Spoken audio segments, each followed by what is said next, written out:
పోయింది. ఇటు రాత్రి 10 గంటలకు ఇటు నార్సింగి పోలీస్ స్టేషన్లో ఫిర్యాదు చేశారు ఆ పాప తల్లిదండ్రులు. సీసీటీవీ ఫుటేజ్లో ఇటు బాలికలను తీసుకెళ్తున్న దృశ్యాలను ఆ సీసీటీవీ ఫుటేజ్లో పోలీసులు గమనించారు.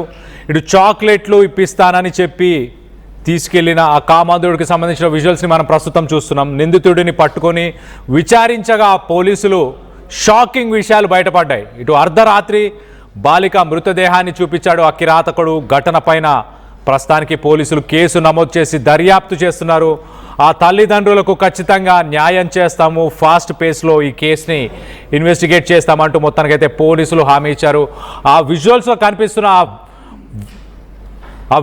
కనిపిస్తున్న వ్యక్తి వాడే ఒక రాక్షసుడు. 6 ఏళ్ల చిన్నారిని, 6 ఏళ్ల పాపని అన్యం పుణ్యం తెలియదు. ఆ వయసులో ఎవరిని నమ్మాలో నమ్మకూడదో కూడా తెలియని ఆ వయసులో మొత్తానికైతే చాక్లెట్లు ఇప్పిస్తానంటూ ఆ చిన్నారిని, 6 ఏళ్ల చిన్నారిని తన ఇంటి నుంచి దూరంగా మొత్తానికైతే తనని తీసుకెళ్లడం జరిగింది. ఇటు తల్లిదండ్రులు కొంత ఇంటి బయటనే ఆడుకుంటున్న పాప సడన్గా కనిపించకుండా పోవడంతో రాత్రి 10 గంటల సమయం కల్లా ఇట్లా పోలీస్ స్టేషన్కి వెళ్ళి ఫిర్యాదును చేశారు. తమ పాప ఇంటి ముందు ఆడుతున్న పాప కనిపించకుండా పోయిందంటూ.